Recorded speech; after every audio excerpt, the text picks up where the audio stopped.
백운시 외곽, 짙은 안개가 군 철조망 위로 낮게 깔려 있었다. 서윤지 대위는 천천히 차에서 내렸다. 구두굽이 젖은 아스팔트를 밟을 때마다 짧은 파동이 번졌다. 그녀의 어깨 위에는 갓달인 전투복에 각이 서 있었고 그 손에는 전입 명령서 한 장뿐이었다. 문 앞에 위병이 묻지도 않고 손을 내밀었다. 신분증을 내밀자 단말기에 붉은 불빛이 그녀의 얼굴을 스쳤다. 순간 병사의 눈썹이 미세하게 떨렸다. 대위님, 접근 등급이 너무 높은데요. 확인만 하세요. 짧은 대답. 병사는 아무 말 없이 경례했다. 문이 열렸다. 동부군 보급사령부. 수많은 군수품과 예산이 모여드는 곳. 후방의 심장이자 어둠의 가장 깊은 심연. 이곳은 겉으로는 체계적이고 정돈된 행정조직처럼 보였지만 그 속살에는 썩은 피가 돌고 있었다. 그리고 그 썩은 혈관 속으로 이제 막 한 방울의 차가운 이물질이 스며들고 있었다. 윤지는 천천히 복도를 걸었다. 벽에는 오래된 훈장 액자들이 줄지어 걸려 있었다.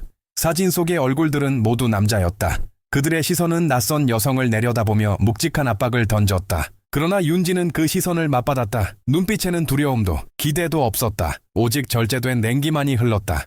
사령관실 문 앞 문패에는 한 줄의 이름이 각인되어 있었다. 한도윤 준장. 그 이름의 금빛이 복도 조명을 받아 번뜩였다. 윤지는 노크도 없이 문을 열었다. 충성. 본부 행정장교로 부임한 서윤지 대위입니다. 그녀의 목소리는 명료했고 어느 한치의 흔들림도 없었다. 책상 뒤에 남자가 고개를 들었다. 한도윤 준장은 마치 오래된 상처처럼 미소를 그렸다. 그래, 자네가 그 유명한 서 대위인가? 그의 말끝에는 얕은 조롱이 스며 있었다. 그의 뒤편에는 4명의 장교가 서 있었다. 참모장 장태호 대령, 군수처장 윤민서 중령, 수송부장 백동우 소령, 그리고 그들 중 가장 젊은 이뮤진 중위. 그들은 서로 눈빛만 주고받았다. 그 짧은 교환 속에 이방인에 대한 판단이 이미 끝났다. 윤지는 아무 말도 하지 않았다. 그녀의 손끝은 여전히 곧게 붙어 있었고 시선은 흐트러지지 않았다. 한도윤 준장은 잠시 그녀를 바라보다가 마치 농담이라도 하는 듯 입꼬리를 올렸다.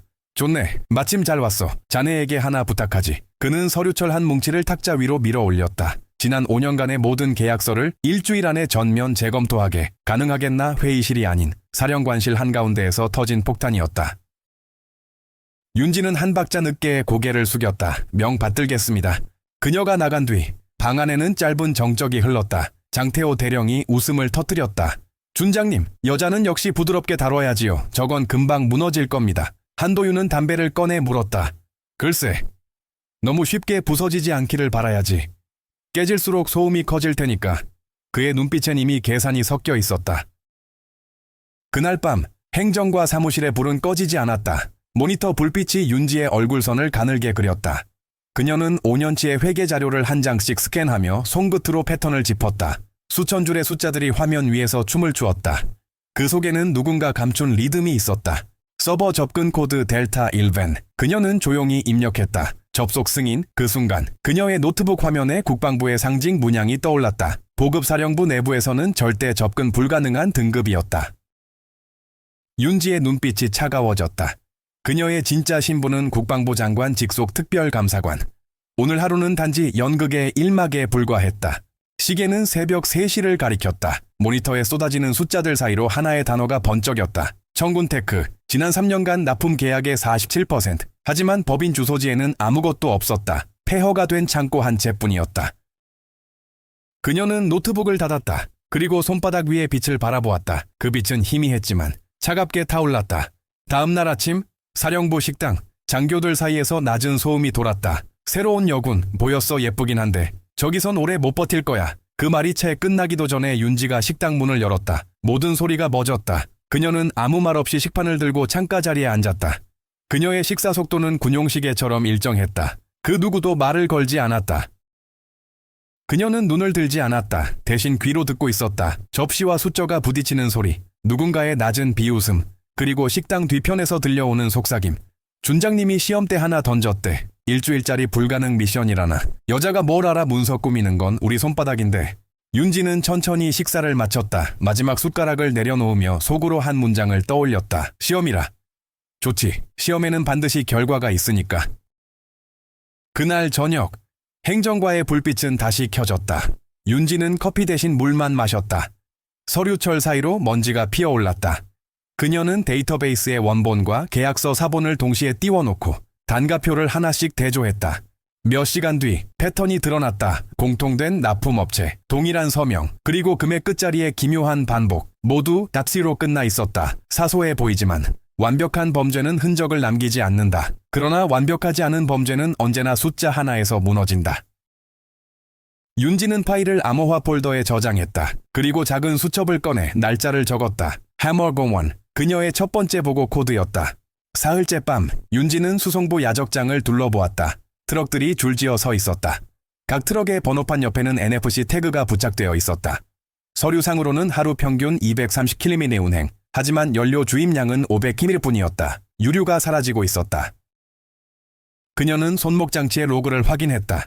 트럭, 건호이 234숙, 출입감지. 수송부 정문은 이미 폐쇄된 시각이었다. 윤지는 그림자처럼 움직였다. 울타리 너머, 유조차 한 대가 천천히 빠져나갔다. 엔진 소리는 낮았지만 그녀의 귀엔 번개처럼 박혔다. 트럭이 사라진 방향은 민간 주유소가 있는 배굴로 3번 가였다. 그녀의 입술이 거의 들리지 않을 만큼 움직였다. 해머, 준비 단계 완료. 새벽 4시, 윤지는 창고로 돌아왔다. 손끝은 차갑고 눈동자는 맑았다. 그녀는 벽에 붙은 거울을 잠시 바라봤다. 그 속의 얼굴은 낯설 정도로 평온했다. 두려움 대신 침묵, 분노 대신 질서. 그리고 그 순간 그녀는 알고 있었다. 자신이 밟고 있는 이 땅의 어느 곳 하나 깨끗하지 않다는 것을. 그러나 그 오염된 대지 위에서도 단 한 사람의 정의는 여전히 설 수 있다는 것을. 그녀는 조용히 속삭였다. 나는 지켜보러 온 게 아니다. 무너뜨리러 온 거다. 그 말은 밤 공기 속으로 사라졌다. 하지만 그 울림은 벽을 넘어 곧 닥칠 폭풍의 서막이 되었다. 그날 이후 사령부의 공기는 조금씩 변하기 시작했다. 복도 끝. 커피 자판기 앞에서 마주치는 장교들의 눈빛은 더 날카로워졌고 식당에서는 낮은 웃음이 흘러나왔다. 서윤지가 지나가면 대화가 끊겼고 문틈 사이로는 알 수 없는 시선이 따라붙었다. 그녀는 그 모든 것을 알고 있었다. 하지만 반응하지 않았다. 그녀의 고요함은 폭풍의 중심과도 같았다. 행정과 사무실, 오후 3시, 창문 너머로 가을 햇살이 희미하게 비쳐들었다. 윤지는 책상 위에 놓인 한 통의 문서를 바라보았다. 서명란에는 윤민서 중령이라는 이름이 선명하게 적혀 있었다. 납품 단가 조정 요청서. 겉보기에는 평범한 행정 서류였지만 그 안에는 지난 3년간의 부패 구조가 압축되어 있었다. 그녀는 펜을 들어 서류를 조용히 넘겼다. 서명 아래에 묻은 잉크 자국이 미묘하게 번져 있었다. 거짓은 언제나 디테일에서 흔들린다. 그녀는 문서를 다시 봉투에 넣고 자리에서 일어났다. 사령부 정문을 나서려던 순간 등 뒤에서 익숙한 목소리가 들려왔다. 대위님. 잠깐. 돌아보니 임유진 중위가 서 있었다. 그의 얼굴에는 형식적인 미소가 걸려 있었지만 눈빛은 다른 말을 하고 있었다. 식사라도 하시죠. 요즘 너무 바쁘신 것 같아서. 괜찮습니다. 할 일이 많아서요. 윤지는 간단히 대답했다. 그러나 임유진은 길을 막으며 부드럽게 웃었다. 너무 그러지 마세요. 이 부대에서는 혼자 있으면 위험합니다. 그녀는 잠시 그를 바라보았다. 그의 미소 뒤에서 섬세한 불안이 느껴졌다. 그는 단순한 하수인이 아니었다. 무언가 알고 있었다. 위험하다니 무슨 뜻이죠 그냥. 조심하시라는 겁니다. 임유진은 그렇게 말하고 고개를 숙였다. 이곳에서는 진실이 오래 못 버팁니다. 그가 돌아서자 윤지는 짧게 숨을 들이켰다. 그의 말은 경고였을까? 혹은 시험이었을까? 그녀는 알 수 없었다. 다만 확실한 건 무언가가 움직이기 시작했다는 것이다. 그날 밤 보급창고 구역 모든 조명이 꺼지고 경계병의 발소리만이 울렸다. 윤지는 어둠 속에서 조용히 카메라 셔터를 눌렀다. 렌즈 너머로 유조차 3대가 보였다. 그중 한 대가 문을 열고 움직이기 시작했다. 그녀는 거리와 방향을 계산하며 사진을 연속으로 찍었다. 찰칵, 찰칵, 찰칵. 그 소리가 어둠 속에서 마치 총성처럼 울렸다. 트럭은 북쪽 담장을 넘어갔다. 그곳은 민간 도로와 이어지는 비공식 출입로였다. 윤지는 무릎을 꿇고 메모를 남겼다. 유류 이동. 23사실 민간 구역 방면. 운전자는 백동우 소령으로 추정. 그녀는 숨을 죽였다. 그 순간 뒤쪽에서 발자국 소리가 들려왔다. 서늘한 바람과 함께 그림자 하나가 다가왔다. 누구지? 윤지는 즉시 손에 쥔 라이트를 비추었다. 빛이 닿은 얼굴은 놀랍게도 임유진 중위였다. 대위님. 그는 당황한 얼굴로 손을 들었다. 저도 순찰 중이었습니다. 이렇게 밤늦게 혼자 계시면 위험해요. 윤지는 아무 말 없이 그를 바라보았다. 그의 숨결이 불안하게 흔들리고 있었다. 걱정 마세요. 그녀는 낮게 말했다. 난 길을 잃은 적이 없습니다. 이뮤진은 잠시 입을 다물었다. 그리고 그 말의 의미를 곱씹듯 어두운 표정으로 고개를 끄덕였다. 그럼 좋은 밤 되십시오. 대위님. 그가 사라진 뒤에도 윤지는 움직이지 않았다. 그녀는 별빛 없는 하늘을 바라보며 조용히 속삭였다. 길을 잃는 건 그쪽이겠지. 사흘 뒤 회의 명령이 떨어졌다. 전 장교 소집. 오전 9시. 표면상 이유는 전력 점검 보고, 그러나 윤지는 이미 그게 함정이라는 걸 알고 있었다. 회의실 안에는 팽팽한 공기가 감돌았다. 한도윤 준장은 마치 연극의 무대에 선 배우처럼 여유로운 미소를 띠고 있었다. 그 옆에는 장태호 대령과 윤민서 중령이 앉아 있었고, 뒤편에는 백동우와 임유진이 서 있었다. 서 대위, 한도윤이 부드럽게 불렀다. 지난번 부탁한 자료 다 준비됐나 예. 모두 정리했습니다. 윤지는 서류철을 앞으로 내밀었다. 보고를 시작하겠습니다. 그녀의 목소리가 울리는 순간 방 안의 온도가 떨어졌다. 스크린에는 수십 장의 표와 그래프가 떠올랐다. 지난 5년간 보급 계약 중 비정상 지출 내역이 L200억 원에 달합니다. 그중 80%는 한도윤 준장님의 직속 지휘해서 진행되었습니다. 장태호 대령이 자리에서 벌떡 일어났다. 이 여자가 미쳤군. 윤지는 눈을 들지 않았다. 자료는 모두 국방부 서버 원본입니다. 변조된 흔적은 없습니다. 윤민서 중령의 얼굴이 하얗게 질렸다. 그는 땀을 훔치며 중얼거렸다. 이럴 리가.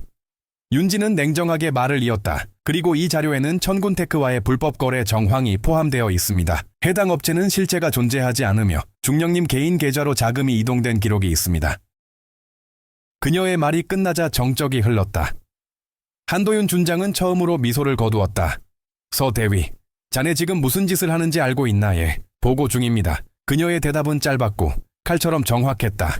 그 순간 한도윤의 눈빛이 미세하게 흔들렸다. 그는 손가락으로 책상을 두드리며 낮게 웃었다. 그래, 흥미롭군. 그럼 일주일 후에 다시 검토하지. 그 말은 즉 시간을 벌겠다는 신호였다. 윤지는 알고 있었다. 그는 지금 방역을 준비하고 있었다. 회의가 끝난 뒤 복대선 낮은 웅성거림이 터져 나왔다. 봤어, 저 여자 완전히 자살 행동이야. 저렇게 큰 소리 치다가 사라진 사람 한둘이 아니지. 윤지는 그들의 시선을 느끼면서도 발걸음을 멈추지 않았다. 문을 닫자마자 그녀는 바로 노트북을 켰다. 화면에 떠오른 암호 폴더 이름은 허머 공구. 그녀는 짧게 메모를 남겼다. 예상보다 빠른 반응, 위험도 상승, 감시 인원 증가, 신뢰할 대상 없음. 그리고 마지막 줄에 붉은 글씨로 한 문장을 추가했다. 적은 웃고 있다. 그날 밤 윤지는 처음으로 꿈을 꾸었다. 피비린내 나는 회의실, 잘려나가는 머리카락, 그리고 그녀를 둘러싼 5개의 그림자. 그들이 웃을 때 그 웃음 뒤로 푸른 불꽃이 일렁였다. 그 불꽃은 곧 그녀의 심장으로 새우며 들었다. 새벽에 깨어난 그녀는 차가운 물로 얼굴을 씻었다.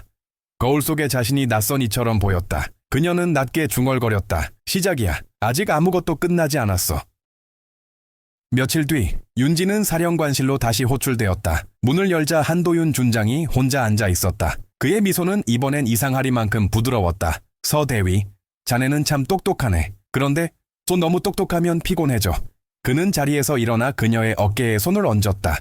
군대는 순리를 따르는 곳이야. 조용히 내 곁에 있으면 내가 자네를 높이 올려줄 수도 있지. 그녀는 움직이지 않았다. 그 순리가 썩어 있다면요. 한도윤의 눈빛이 변했다. 그럼 썩은 공기를 마셔야지. 살아남고 싶다면. 그녀는 고개를 들었다. 저는 숨쉬는 방법을 다르게 배웠습니다. 그 말에 한도윤의 미소가 완전히 사라졌다. 그는 담배를 꺼내 불을 붙였다. 좋아, 그렇게 나오겠다면 끝까지 가보지. 윤지는 뒤돌아 나왔다. 문이 닫히는 순간 한도윤의 목소리가 뒤따랐다. 서 대위, 세상에는 진실보다 더 위험한 게 있어. 그건 바로 진실을 믿는 사람이지. 복도에 나선 그녀의 눈빛은 흔들리지 않았다. 그러나 마음속 깊은 곳에서는 무언가 부서지고 있었다. 그녀는 알고 있었다. 이제 이 싸움은 단순한 감사가 아니라 생존의 전쟁이었다. 밤하늘 위 달빛이 서늘하게 번졌다. 서윤지는 손목에 시계를 보았다. 그리고 작은 속삭임처럼 말했다. 해머, 준비 완료. 바람이 불었다. 그 바람 속에서 그녀의 눈빛이 더 차갑게 빛났다. 보급사령부라는 거대한 왕국에 처음으로 금이 갔다. 그리고 그 금은 머지않아 균열이 되어 모든 것을 삼킬 폭풍으로 자라날 것이었다. 보급사령부의 아침은 여전히 완벽하게 정돈되어 있었다. 점호 소리가 울리고 깃발은 바람에 펄럭였다. 하지만 그 안의 공기는 조금씩 금이가 있었다. 누군가는 이유를 알았고 누군가는 모른 척했다. 서윤지는 그 균열의 중심에 서 있었다. 회의 명령이 떨어진 것은 주말을 앞둔 금요일 아침이었다. 명분은 단순했다. 정기감사 결과 보고. 그러나 그 누구도 그것이 단순한 보고회가 아닐 거라는 사실을 부정하지 못했다. 사람들은 속삭였다. 오늘 무슨 일이 벌어질 거야. 사령관이 뭔가 준비하고 있다더라. 저 여군. 오늘 끝난다. 회의실 문 앞에서 서윤지는 숨을 고르지 않았다. 대신 두 눈을 감고 손끝에 미세한 떨림을 느꼈다. 그 떨림은 두려움이 아니라 싸움을 앞둔 전사의 감각이었다. 문이 열리자 공기가 바뀌었다. 안에는 이미 5명이 앉아 있었다. 한도윤 준장, 장태호 대령, 윤민서 중령, 백동호 소령, 그리고 임유진 중위. 모두 완벽하게 정제된 군복을 입고 있었다. 그들의 눈빛은 서로를 향한 연극이었고 윤지를 향한 검은 표적이었다. 윤지는 천천히 걸어 들어갔다. 그녀의 구두 소리가 회의실 바닥을 하나씩 두드렸다. 그리고 지정석에 앉았다. 서대위 한도윤이 부드럽게 말을 건넸다. 지난주에 준비한 보고자료, 여기서 직접 설명하지. 그의 말에는 겉으로는 미소가 깃들어 있었지만 속에는 무언의 압박이 깔려 있었다. 윤지는 고개를 끄덕였다. 알겠습니다. 그녀는 USB를 연결하고 화면을 켰다. 프로젝터 불빛이 하얗게 퍼지며 방 안을 채웠다. 스크린에 첫 페이지가 떴다. 보급 계약 감사 결과 요약. 윤지는 차분히 설명을 시작했다. 지난 5년간 보급사령부에서 집행된 계약은 총 38842건입니다. 그중 비정상 거래로 추정되는 계약은 142건이며 그 금액은 약 1200억 원에 달합니다. 누군가 숨을 삼키는 소리가 들렸다. 윤지는 시선을 들지 않았다. 그녀는 단지 목소리로, 숫자로, 그리고 사실로 말하고 있었다. 이 중 다수의 계약에서 공통적으로 등장하는 회사가 있습니다. 천군테크, 주소지는 존재하지만 실제 시설은 폐허 상태였습니다. 납품 서류상의 서명자와 자금 이동 경로를 추적한 결과 해당 계좌는 윤민서 중령님 개인 명의 계좌와 연결되어 있었습니다. 그녀의 말이 끝나자 정적이 흘렀다. 윤민서의 얼굴에서 피가 빠져나갔다. 장태호가 자리에서 일어나려 했지만 한도윤이 손짓으로 그를 막았다. 계속해보게. 목소리는 차분했지만 눈빛은 이미 얼음처럼 차가웠다. 윤지는 화면을 넘겼다. 그래프가 바뀌며 수송부 기록이 나타났다. 유류 사용 내역에서도 이상이 있습니다. 서류상으로는 매일 주행거리가 200km 이상으로 기록되어 있으나 실제 GPS 기록은 그 절반에도 미치지 못합니다. 화면에 트럭의 사진이 떴다. 밤중에 민간구역으로 빠져나가는 장면이었다. 그 운전석 안에는 백동우 소령의 얼굴이 찍혀 있었다. 순간 회의실의 공기가 흔들렸다. 백동우의 얼굴이 시뻘개졌다. 이건 조작이야. 그의 목소리가 갈라졌다. 윤지는 눈을 들었다. 이 영상은 사령부 감시 카메라의 원본입니다. 조작이라면 국방부 서버 전체가 조작된 게 되겠죠. 한도윤의 손가락이 탁자 위를 천천히 두드렸다. 그 소리가 마치 심장박동처럼 느리게 울렸다. 서대위. 그는 낮은 목소리로 말했다. 그 자료들. 자네 혼자서 수집했나? 예. 허락은. 윤지는 대답하지 않았다. 그녀의 침묵은 대답보다 더 무거웠다. 장태호가 비웃었다. 봐요. 준장님. 이건 명백한 월권입니다. 여자가 어디서 감히 조용히. 한도윤이 짧게 제지했다. 그의 시선이 윤지에게 고정되었다. 좋아. 일단 보고는 들었네. 수고했네. 그는 미소를 지었다. 하지만 그 미소는 마치 칼집에 숨겨진 날처럼 차가웠다. 윤지는 경례를 하고 회의실을 나섰다. 문이 닫히자마자 그들의 웃음이 터져 나왔다. 준장님. 전현 완전히 미쳤습니다. 그냥 놔두시겠습니까? 놔둘 리가 있나. 한도윤은 재떨이에 담배를 비벼 껐다. 내일 저 여자를 부대에서 치워버려라. 방법은 상관없다. 그들의 대화는 짧고 명확했다. 사냥이 시작되었다. 그날 밤 윤지는 자신의 방 창문을 열었다. 찬 공기가 스며들었다. 밖에서는 바람소리 외엔 아무것도 들리지 않았다. 그녀는 책상 위에 놓인 노트북을 켰다. 화면에 암호화된 문서 하나가 열렸다. 제목 해머 잉사마 내부 대응 예측. 그녀는 짧게 메모를 입력했다. 위험도 심화. 대상 한도윤 외 4인, 예상 행동 직접적 공격 및 신체적 위협, 대응 기록 유지, 감시 지속, 신분 노출 금지. 그녀는 눈을 감았다. 머릿속에는 오늘 회의실의 장면이 떠올랐다. 그들의 웃음, 그들의 눈빛, 그리고 그 안의 공포. 그녀는 알고 있었다. 그들도 이미 자신이 단순한 대위가 아니라는 걸 감지했을 것이다. 그러나 그들은 아직 그 끝을 보지 못했다. 다음 날 아침 사령부 식당의 분위기는 비정상적으로 조용했다. 윤지가 들어서자 모든 대화가 멈췄다. 식판 위에 밥알 하나조차 떨어지는 소리가 들릴 정도였다. 그녀는 아무 말 없이 구석자리에 앉았다. 숟가락을 들어 올리려던 순간 맞은편에 누군가 앉았다. 임유진이었다. 오늘 아침은 조용하네요. 그의 목소리는 낮고 묘하게 긴장되어 있었다. 윤지는 그를 바라보았다. 소문이 돌고 있겠죠. 예, 당신이 준장을 상대로 싸웠다는 소문. 그건 싸움이 아니라 보고였습니다. 임유진은 고개를 숙였다. 준장이 당신을 가만두지 않을 겁니다. 알아요. 왜 도망치지 않습니까? 도망치는 건 죄인이 하는 겁니다. 그의 눈이 흔들렸다. 잠시 후 그는 자리에서 일어나며 낮게 속삭였다. 당신이 이길 수 있을 거라고 믿습니다. 그 한마디는 기묘한 위로이자 예언처럼 들렸다. 그날 오후 윤지는 자신의 사무실에서 통신기를 열었다. 여기는 서윤지, 해머 03단계 이상무, 내부 감찰 대상의 움직임 확인, 예상 시점 24시간 이내. 무정의의 끝에서 짧은 대답이 돌아왔다. 수신 완료, 작전 유지. 그녀는 수신기를 내려놓았다. 창문 밖으로 해가 지고 있었다. 붉은 빛이 사령부의 철문 위로 길게 번졌다. 그 붉은 빛이 마치 누군가의 피처럼 보였다. 윤지는 조용히 서류를 덮었다. 그리고 중얼거렸다. 이제 곧 그들의 왕국이 무너질 거야.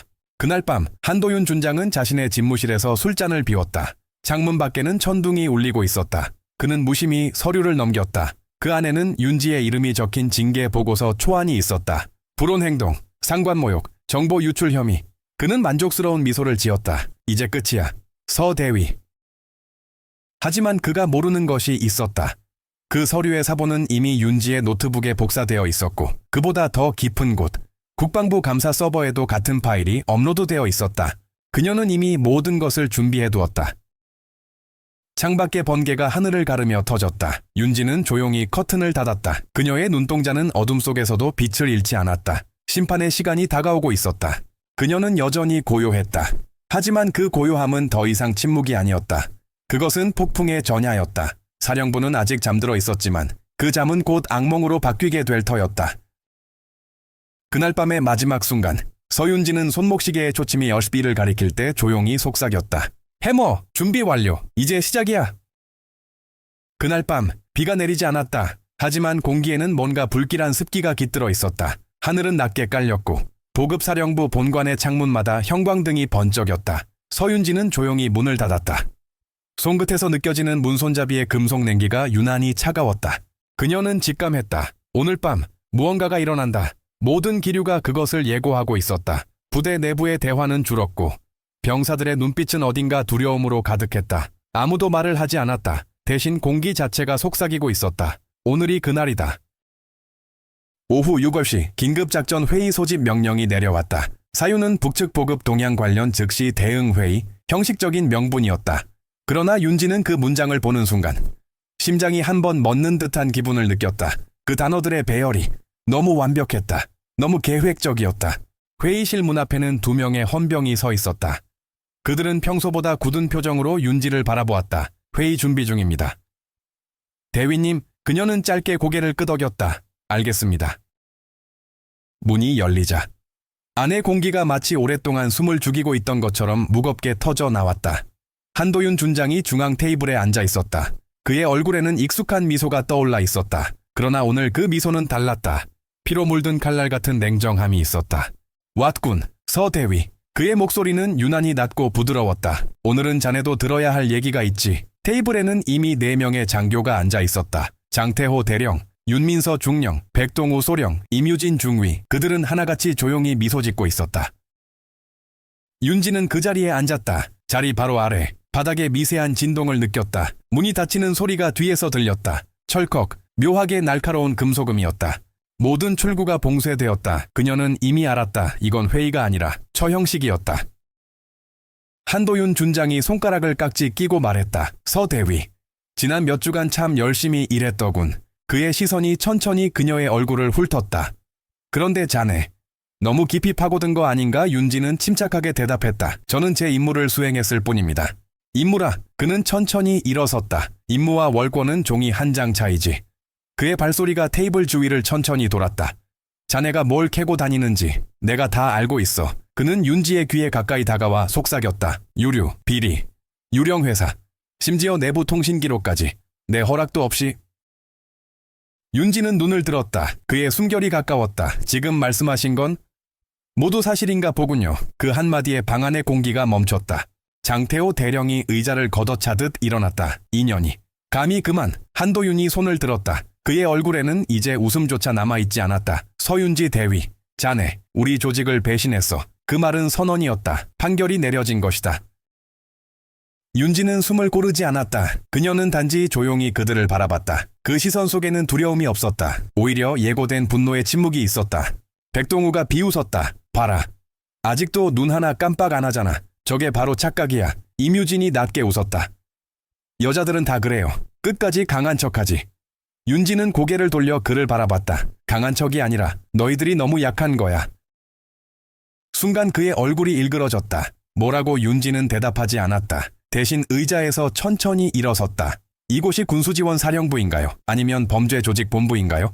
그 말에 방 안의 공기가 폭발했다. 윤민서 중령이 책상을 내리쳤다. 입 다물어. 이녀나 입을 다물기엔 진실이 너무 커서요. 그녀의 말이 끝나기도 전에 장태호 대령이 다가왔다. 너 같은 건 말로는 안 되는군. 그의 손이 윤지의 어깨를 거칠게 움켜쥐었다. 순간 그녀의 몸이 흔들렸다. 그러나 비명을 지르지 않았다. 그녀의 입술은 굳게 닫혀 있었다. 이게 바로 우리 방식이야. 그가 웃으며 말했다. 그 말이 끝나자마자 누군가 문을 잠갔다. 회의실 안은 더 이상 공공의 장소가 아니었다. 그것은 감옥이자 무덤이었다. 한도윤 준장이 손가락을 튕겼다. 그 소리가 마치 총성과도 같았다. 시작하지. 백동우가 먼저 다가왔다. 그는 테이블 위에 커피잔을 집어 던졌다. 유리 조각이 바닥에 흩어졌다. 윤지는 그 조각들이 자신의 눈앞에서 빛나는 것을 바라봤다. 그 조각 속에는 그들의 끝이 이미 비치고 있었다. 이제 알겠지. 한도윤이 다가와 그녀의 귀에 속삭였다. 여자가 분수를 잊으면 어떤 일이 일어나는지. 그의 목소리는 뱀처럼 매끄러웠다. 윤지는 침묵했다. 그의 말이 공기 속에 가라앉자 장태호가 다시 그녀의 팔을 잡았다. 머리카락, 길다. 군인답지 않게 그는 허리춤에서 가위를 꺼냈다. 윤지의 머리카락이 한 움큼 잘려나갔다. 싹둑. 그 차가운 소리가 방 안의 모든 웃음을 덮었다. 검은 머리카락이 바닥에 떨어졌다. 마치 어둠이 흩어지는 듯한 광경이었다. 봐라. 장태호가 웃었다. 이게 진짜 군인의 모습이지. 하지만 윤지는 울지 않았다. 그녀의 눈동자는 한 점 흔들림이 없었다. 눈물도, 분노도, 절망도 없었다. 오직 차가운 침묵만 있었다. 그녀는 잘려나간 머리카락을 바라보다가 천천히 얼굴을 들었다. 그 눈빛이 한도윤을 꿰뚫었다. 당신들, 이제 되돌릴 수 없을 겁니다. 그의 미소가 일순 멈췄다. 뭐라고? 나는 이미 당신들의 이름을 다 기록했어요. 기록. 그가 비웃었다. 그런 게 무슨 의미가 있지. 여기 있는 건 우리뿐인데. 윤지는 짧게 웃었다. 그래서 다행이에요. 증거가 남을 테니까. 그녀의 오른손이 천천히 전투복 안주머니로 들어갔다. 그 안에서 검은색 가죽 지갑이 나왔다. 그녀는 그것을 한도윤의 눈앞에 내밀었다. 지갑 안에서 반짝이는 금빛 봉황 문양. 대한민국 국방부 특별감사관. 그 아래 4개의 별이 각인되어 있었다. 대장. 순간 방 안의 모든 숨이 멎었다. 장태호의 얼굴이 하얗게 질렸다. 윤민서가 말을 더듬었다. 대장. 한도윤의 손이 떨렸다. 그는 믿을 수 없다는 듯 지갑을 쳐다봤다. 가짜야. 그는 부르르 떨며 말했다. 그럴 리가 없어. 네가 대장일 리가. 윤지는 조용히 지갑을 닫았다. 확인해 보시죠. 그녀는 천천히 휴대전화를 꺼내어 통화 버튼을 눌렀다. 스피커폰으로 전환. 신호미차에 한 번 울리기도 전에 연결되었다. 박 장군, 듣고 있소. 전화기 너머에서 들려온 목소리. 낮고 깊고 모든 군인이 본능적으로 복종하게 만드는 권위의 목소리. 국방부 장관. 네, 장관님. 보고드립니다. 윤지의 목소리는 흔들리지 않았다. 보급사령부 내부 감찰 결과 5명의 고위 장교가 조직적으로 군수품 횡령과 비리를 저질렀습니다. 즉시 체포 명령을 요청합니다. 잠시의 정적, 그리고 장관의 목소리가 다시 들렸다. 승인하네. 작전명, 철퇴, 즉시 개시하라.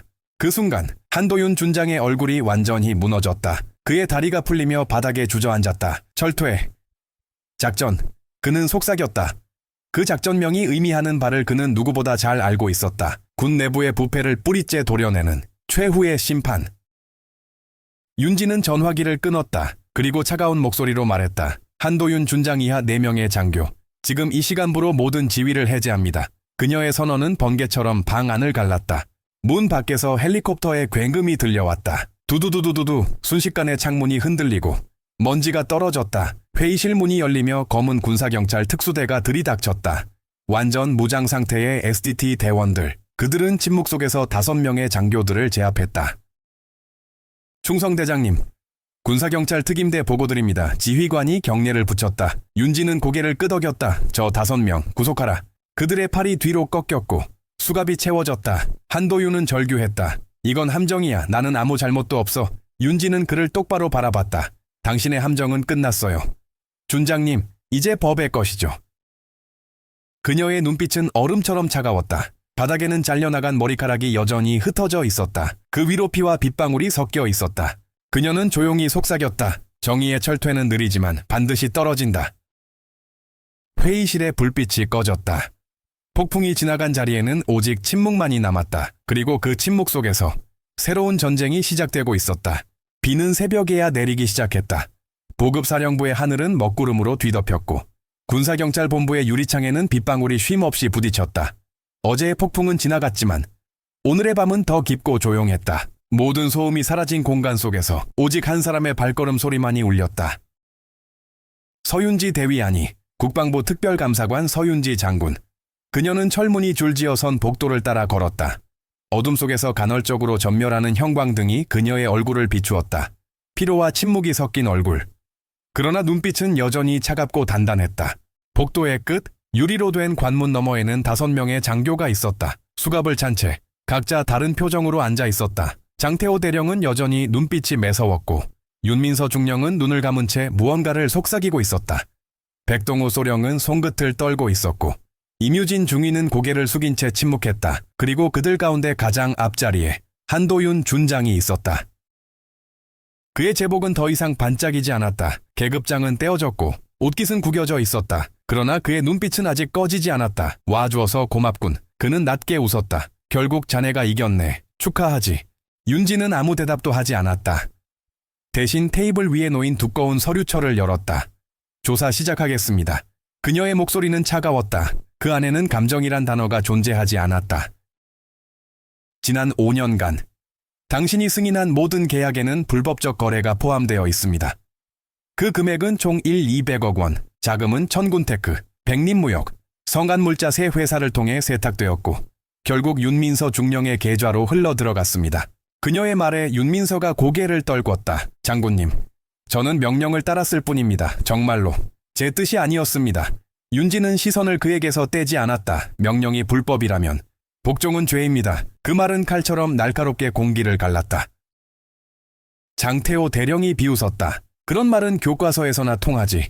세상은 그렇게 단순하지 않아. 윤지는 고개를 끄덕였다. 맞아요. 그래서 지금 이 자리가 존재하는 겁니다.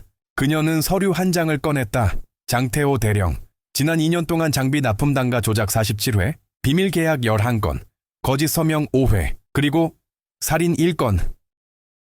그 말에 방 안의 공기가 얼어붙었다. 장태호의 표정이 순간 굳었다. 무슨 헛소리야? 윤지는 또 한 장의 사진을 꺼냈다. CCTV 캡처, 밤의 창고, 그리고 그곳에서 쓰러진 한 병사. 총을 든 남자의 얼굴은 흐릿하지만 명확했다. 이건 3년 전 군납 비리를 신고하려던 병사 최정우 상병의 사망 기록입니다. 당신의 지문이 총기 손잡이에서 검출됐습니다. 장태호의 얼굴에서 피가 빠졌다. 거짓말이야. 조작됐어. 국방과학수사연구소에서 검증 완료했습니다. 그녀의 목소리는 감정 없이 떨어졌다. 당신은 더 이상 군인이 아닙니다. 그의 몸이 무너졌다. 의자가 넘어지고 쇠사슬이 흔들렸다. 그 소리가 철제방 안에서 길게 메아리쳤다. 한도윤 준장은 여전히 미소를 잃지 않았다. 대단하군. 정말 치밀하게 준비했네. 진실은 준비가 필요 없습니다. 그저 드러나기만 하면 됩니다. 그렇다면 묻지. 그 진실을 본 사람은 행복하던가? 윤지는 짧게 숨을 들이켰다. 그의 질문은 예상 밖이었다. 당신은 정의를 말하지만 결국 그 정의는 사람을 죽여. 자넨 지금 그걸 보고 있잖아. 그의 시선이 장태호에게 향했다. 의자에 묶인 채 부서진 눈빛으로 울고 있는 남자. 윤지는 아무 말도 하지 않았다. 그녀는 그들의 무너진 얼굴을 바라보며 마음속 어딘가가 미세하게 흔들리는 것을 느꼈다. 그러나 그 감정은 허락되지 않았다. 그녀의 임무는 연민이 아니라 단죄였다. 백동우 소령, 그녀는 다음 이름을 불렀다. 그는 마치 미리 준비된 듯 고개를 들었다. 나도 알아요. 내가 한 짓들. 다 기억합니다. 그의 목소리는 낮고 거칠었다. 하지만 그땐 선택지가 없었어요. 명령을 거부하면 죽는 건 나였으니까. 윤지는 그의 눈을 보았다. 그 안에는 두려움과 후회의 잔재가 섞여 있었다. 그녀는 잠시 침묵하다가 조용히 말했다. 그래도 선택은 했잖아요. 그는 웃었다. 선택이라. 인간은 늘 늦게 배워요. 그 말이 끝나자 그의 어깨가 천천히 내려앉았다. 그의 눈빛은 이미 항복의 그것이었다. 방 안은 무겁게 가라앉았다. 바깥의 비소리가 더 거세졌다. 창문 위를 흐르는 물줄기가 마치 눈물처럼 보였다. 윤지는 마지막으로 이뮤진을 바라봤다. 그는 다른 이들과 달리 여전히 고개를 숙이고 있었다. 이뮤진 중위. 그녀의 목소리에 그가 천천히 고개를 들었다. 눈 밑이 퀭했고 입술은 말라 있었다. 처음부터 알고 있었죠. 그의 목소리는 낮았지만 단호했다. 당신이 감사관이라는 걸? 윤지는 놀라지 않았다. 그럼 왜 침묵했죠? 무서웠어요. 하지만 그보다 더 무서운 건 내가 그들 중 하나가 되는 거였어요. 그는 고개를 숙였다. 그래서 마지막 순간엔 당신이 이기길 바랐습니다. 윤지는 그를 똑바로 바라보았다. 그의 눈에는 거짓이 없었다. 중위, 앞으로는 증인으로 협조하게 됩니다. 그 선택이. 당신이 살 길입니다. 그는 조용히 고개를 끄덕였다. 모든 신문이 끝났을 때 시계는 새벽 2시를 가리키고 있었다. 비는 여전히 내리고 있었다. 윤지는 회의실에 불을 끄고 문을 나섰다. 복도 끝 창문 너머로 번개가 하늘을 찢으며 흘렀다. 그녀는 걸음을 멈추고 잠시 눈을 감았다. 한도윤의 마지막 말이 머릿속에서 울리고 있었다. 정의는 결국 사람을 죽인다. 그녀는 조용히 중얼거렸다. 그래도 난 그 길을 간다. 그 목소리는 기도 같았고 다짐 같았다. 밖으로 나서자 빗방울이 그녀의 머리카락을 적셨다. 짧아진 머리카락이 빗물에 젖어 목덜미에 달라붙었다. 그녀는 하늘을 올려다봤다. 어둠은 여전히 짙었지만 저 멀리에서 희미한 빛이 번지고 있었다. 그녀는 주머니에서 작은 USB 하나를 꺼냈다. 그 안에는 모든 증거, 모든 기록, 그리고 그녀의 보고서가 담겨 있었다. 그녀는 그것을 군사정보처 전송 단말기에 꽂았다. 화면이 켜지고 데이터가 전송되기 시작했다. 진실이 빛으로 변해 네트워크를 타고 흘러갔다. 그 순간 윤지는 비로소 숨을 내쉴 수 있었다. 비가 세차게 쏟아졌다. 그 소리가 마치 세상을 정화하는 듯했다. 그녀는 천천히 걸었다. 뒤에서는 체포된 장교들의 울부짖음이 들려왔다. 누군가는 후회를, 누군가는 저주를, 그리고 누군가는 침묵을 남겼다. 그 모든 소리가 빗속으로 사라졌다. 사령부 정문 앞에서 그녀는 걸음을 멈췄다. 군사경찰 대장이 경례를 붙였다. 작전 종료했습니다. 장군님. 윤지는 짧게 대답했다. 모두 수고했어요. 그녀는 고개를 들어 하늘을 바라봤다. 그리고 아주 낮게 속삭였다. 이제 진짜 전쟁이 시작이야. 비가 그녀의 어깨 위로 떨어졌다. 그녀의 그림자가 빗물에 스며들며 길게 늘어졌다. 그 그림자는 마치 아직 끝나지 않은 이야기를 품은 듯 흔들리고 있었다. 그녀는 마지막으로 뒤돌아보았다. 한때 부패의 심장이던 보급사령부. 이제 그곳은 무너진 제국의 폐허였다. 하지만 폐허 속에서도 작은 빛은 여전히 남아 있었다. 그녀는 그 빛을 향해 걸었다. 아무도 뒤따르지 않았지만 그녀의 발걸음에는 망설임이 없었다. 그 길의 끝에 무엇이 있든 그녀는 알고 있었다. 그것이 진실이라면 두려워할 이유가 없다는 것을. 비가 그쳤다. 그러나 사령부의 공기는 여전히 젖어 있었다. 새벽이 올 때쯤 하늘은 붉은빛도 없이 회색으로만 번져 있었다. 서윤지는 조용히 차에서 내렸다. 군사경찰이 정문을 지키고 있었고 부대의 깃발은 젖은 채로 축 늘어져 있었다. 모든 것이 끝난 것처럼 보였다. 하지만 그녀는 알고 있었다. 이건 끝이 아니라 시작이었다. 보급사령부 본관은 폐허처럼 조용했다. 어제까지만 해도 권력의 심장이 뛰던 곳이었지만 이제는 마치 숨이 끊긴 거대한 짐승처럼 식어 있었다. 부서진 유리창 사이로 찬바람이 스며들고 바닥에는 종이와 파편이 흩어져 있었다. 그 냄새는 오래된 피와 철, 그리고 비의 냄새였다. 윤지는 천천히 계단을 올랐다. 그녀의 발소리가 비어있는 복도에 메아리쳤다. 복도 끝 사령관실 문 앞에 멈췄을 때 그녀는 잠시 숨을 고르지 않았다. 손끝이 문 손잡이에 닿았을 때 차가운 금속의 감촉이 마치 오래된 상처를 건드리는 듯했다. 문이 열리자 그곳에는 아무도 없었다. 책상 위엔 흩어진 서류, 깨진 유리컵, 그리고 반쯤 타다 남은 담배 한 갭이 그 연기조차 이미 식어 있었다. 그녀는 창가로 걸어가 커튼을 열었다. 빛이 들어왔지만 그 빛마저도 희미했다. 책상 위에는 작은 액자 하나가 놓여 있었다. 먼지가 쌓인 그 액자 속에는 한도윤 준장의 젊은 시절 사진이 들어 있었다. 그의 옆에는 웃는 얼굴의 병사들이 있었다. 그들도 언젠가는 이상을 품었을 것이다. 하지만 그 이상은 권력의 온도 속에서 서서히 타버렸다. 윤지는 그 액자를 손에 들었다가 천천히 내려놓았다. 그녀의 입술이 움직였다. 결국 인간은 신념보다 약해. 창문 밖에서 바람이 불었다. 커튼이 흔들리고 먼지가 흩어졌다. 그 순간 그녀의 가슴속 어딘가에서 묘한 허무가 피어올랐다. 정의가 승리했음에도 세상은 조금도 변하지 않은 것 같았다. 그녀의 손바닥 위에는 여전히 싸늘한 공기만이 남아 있었다. 문 두드리는 소리가 들렸다. 들어오세요. 문이 열리자 군사경찰 대장이 들어왔다. 그의 얼굴에는 밤새 잠을 이루지 못한 피로가 묻어 있었다. 장군님, 보고 드리겠습니다. 피의자 전원 구속 완료. 군 검찰 이송 절차 시작했습니다. 좋아요. 문서 검토는 제가 직접 하죠. 그리고 장군님, 그는 잠시 망설였다. 임유진 중위가 당신을 만나고 싶다고 합니다. 윤지는 잠시 생각에 잠겼다. 데려오세요. 몇 분 후 문이 열리고 임유진이 들어왔다. 그의 제복은 여전히 깨끗했지만 어깨가 축 늘어져 있었다. 그는 경례를 하려다 멈췄다. 하지 않아도 됩니다. 윤지가 말했다. 그들은 잠시 서로를 바라보았다. 긴 침묵 끝에 임유진이 입을 열었다. 이런 결말을 예상하셨나요? 윤지는 천천히 고개를 저었다. 아니요. 하지만 언젠가 이런 날이 올 거란 건 알고 있었죠. 그럼 당신은 지금 행복합니까? 그 질문은 단순했지만 깊었다. 윤지는 잠시 말이 없었다. 그녀는 창밖의 회색 하늘을 바라봤다. 행복이라. 그녀의 입가에 희미한 미소가 떠올랐다. 아직 모르겠어요. 다만 숨이 막히지 않는다는 건 감사하네요. 임유진은 고개를 숙였다. 장군님, 저는 죄인입니다. 하지만 만약 다시 돌아간다면 다른 선택을 할 수 있을까요? 윤지는 그의 눈을 똑바로 바라봤다. 그건 나도 모르는 일입니다. 중요한 건 지금의 선택이에요. 당신은 멈추지 않았어요. 그게 다릅니다. 그의 눈가가 젖었다. 그녀는 조용히 말을 이었다. 사람은 누구나 어둠 속에 서 있을 때가 있습니다. 하지만 그 어둠이 전부는 아니에요. 오늘 당신이 말한 진실, 그 한마디가 누군가에게는 빛이 될 겁니다. 그는 짧게 숨을 들이쉬었다. 그리고 조용히 경례했다. 감사합니다.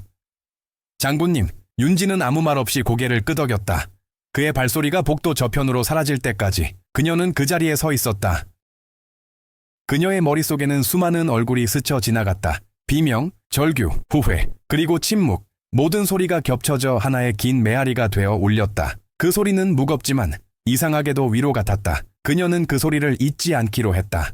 며칠 후 윤지는 국방부 본청으로 복귀했다. 청사 앞의 깃발은 여전히 펄럭이고 있었지만 그녀에게 그 소리는 다른 의미로 들렸다. 승리의 상징이 아니라 잃어버린 것들의 흔적처럼 느껴졌다.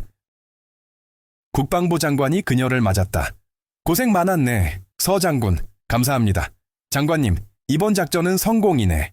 하지만 알지, 승리에는 항상 공백이 따라온다는 걸 압니다. 그 공백을 어떻게 채울 건가? 윤지는 잠시 생각했다. 다시 시작하겠습니다. 무엇을, 조직을, 그리고 사람을.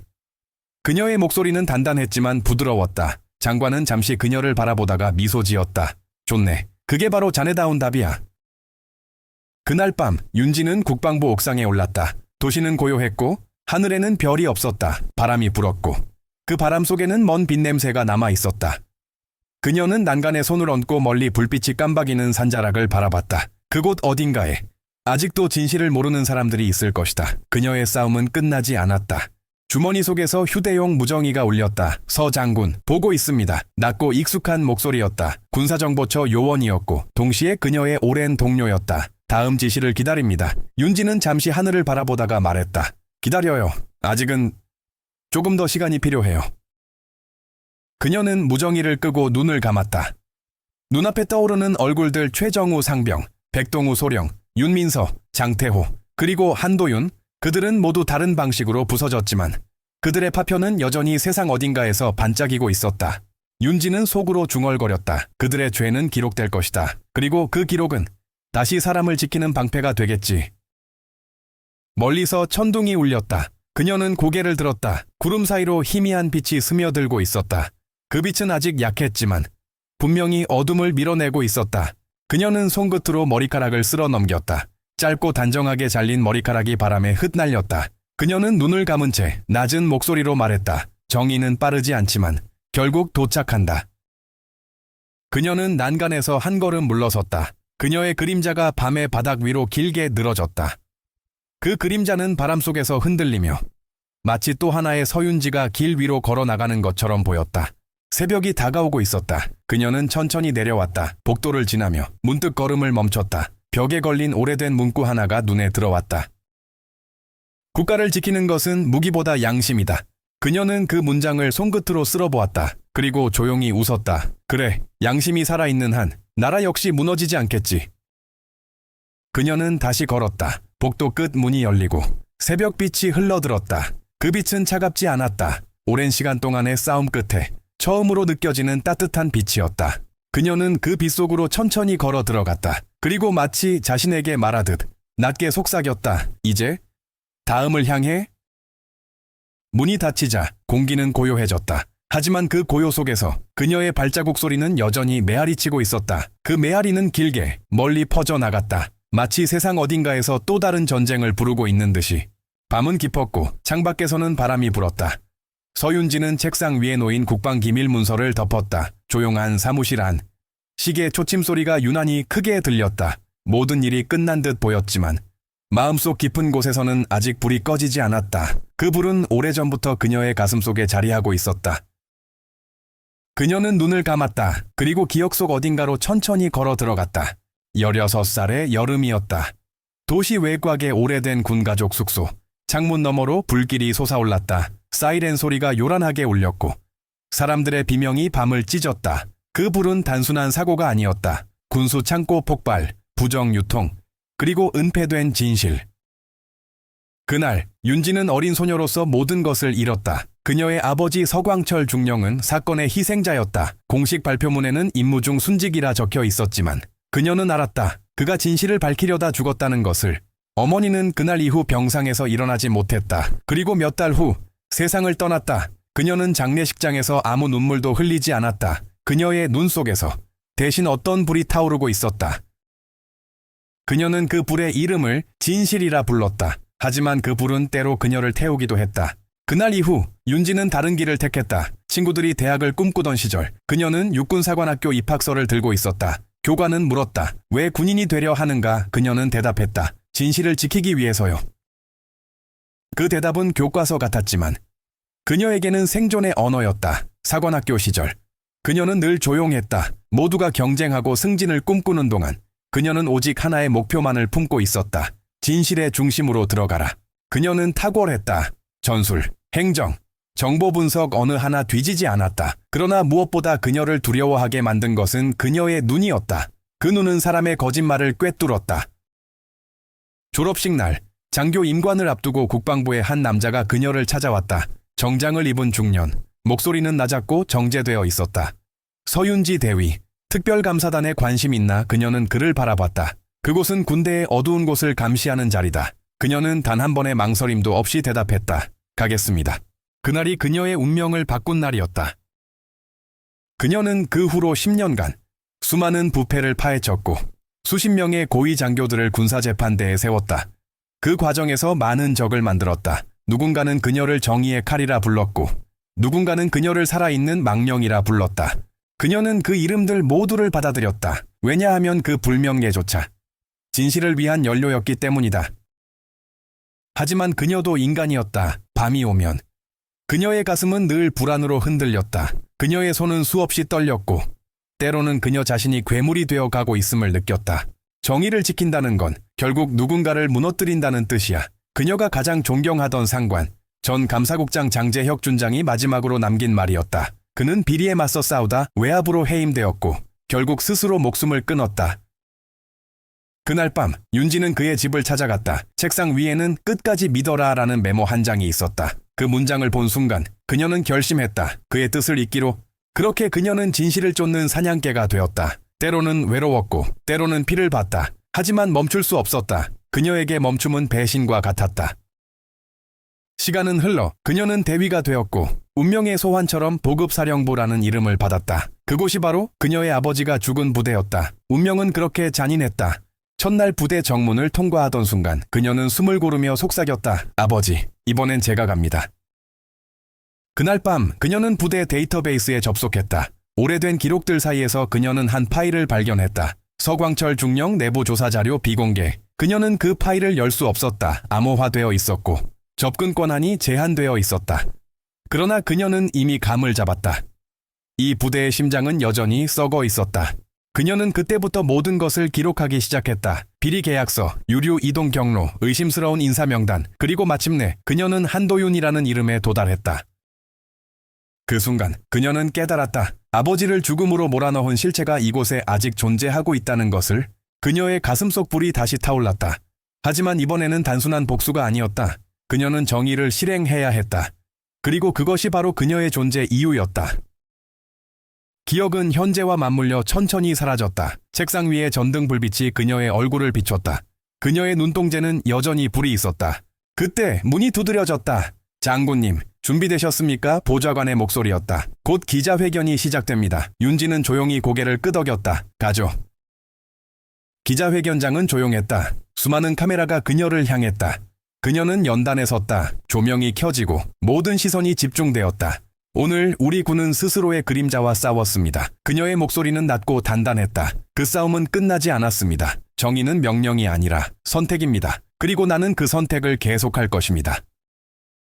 플래시가 터졌고 누군가 박수를 쳤다. 그녀는 잠시 눈을 감았다. 그 소리가 멀어지는 대신 기억 속에서 누군가의 목소리가 들렸다. 진실을 두려워하지 마라. 그것은 아버지의 목소리였다.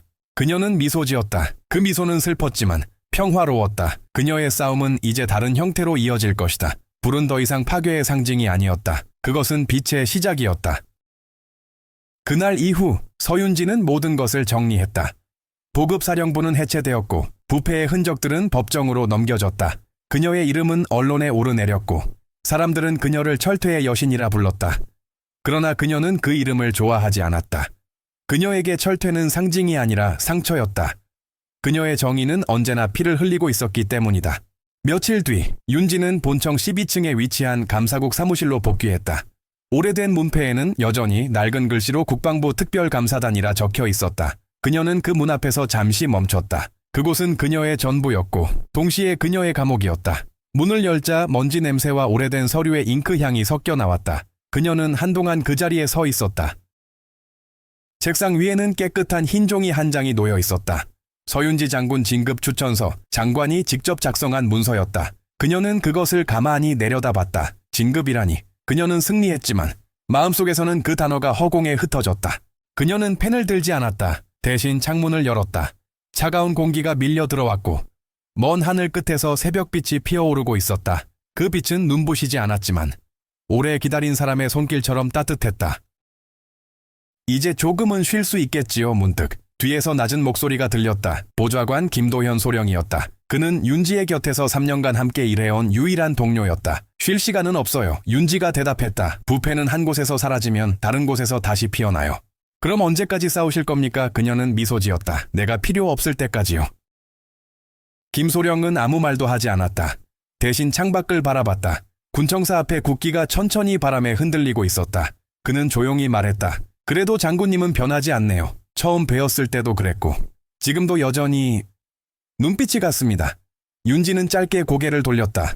눈빛이요, 정의를 보는 사람의 눈빛. 두렵지만 절대 피하지 않는 눈.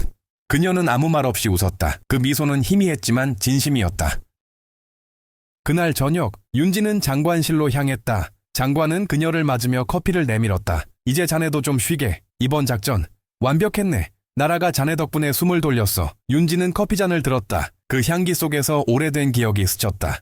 아버지와 함께 마셨던 첫 커피. 그 따뜻함. 장관님, 전 다시 현장으로 가고 싶습니다. 그의 눈썹이 미세하게 움직였다. 왜지 이제야 자리 잡았는데 현장은 아직 병들어 있습니다. 책상 뒤에서는 냄새를 맡을 수 없어요. 장관은 잠시 그녀를 바라보다가 고개를 끄덕였다. 그럼 맡기지. 하지만 이번엔 자네 혼자가 아니길 바라네. 그녀는 짧게 웃었다. 이번엔 불이 아닌 사람들과 함께하겠습니다. 며칠 뒤 윤지는 새 임무를 받았다. 심리인권보호 개혁팀, 군내 모든 인권 침해, 구조적 부패를 조사하고 새로운 규범을 세우는 부서였다. 그녀가 꿈꿔온 진짜 개혁의 시작이었다. 첫 회의 날, 회의실에는 젊은 장교들이 가득했다. 그들은 긴장된 표정으로 앉아 있었지만 눈빛은 살아 있었다. 윤지는 그들을 바라보며 말했다. 여러분이 바꿔야 할 건 제도 이전에 인간입니다. 그리고 인간을 바꾸는 건 명령이 아니라 믿음입니다. 그 말에 모두가 고개를 들었다. 그녀의 목소리에는 단호함보다 따뜻함이 있었다. 그녀는 이제 지도자가 아니라 등불이 되어 있었다. 회의가 끝난 뒤 한 젊은 장교가 다가왔다. 장군님, 저 서광철 중령의 이름을 알고 있습니다. 저희 아버지가 그분 밑에서 근무하셨다고 들었습니다. 그분은 언제나 진실을 두려워하지 말라고 말씀하셨대요. 윤지는 잠시 숨을 멈췄다. 그녀는 천천히 고개를 끄덕였다. 그분의 말을 잊지 않으셨다면 이미 진실의 편에 서 있는 겁니다. 그 젊은 장교는 격려했다. 그 격려는 단순한 예가 아니라 시대의 약속 같았다. 밤이 되자 윤지는 홀로 사무실에 남았다. 밖은 조용했고 창문 너머로 별빛이 드물게 반짝였다. 그녀는 펜을 들어 일기를 썼다. 아버지, 오늘 나는 또 하나의 불을 껐다. 하지만 이 불은 파괴가 아니라 새벽을 위한 불이었습니다. 나는 아직도 두렵습니다. 그러나 이제 그 두려움마저도 나의 일부로 받아들이겠습니다. 그녀는 펜을 내려놓고 고개를 들었다. 벽시계가 새벽 3시를 가리키고 있었다. 창밖에 어둠이 조금씩 물러나고 하늘은 서서히 푸른 빛을 띠기 시작했다.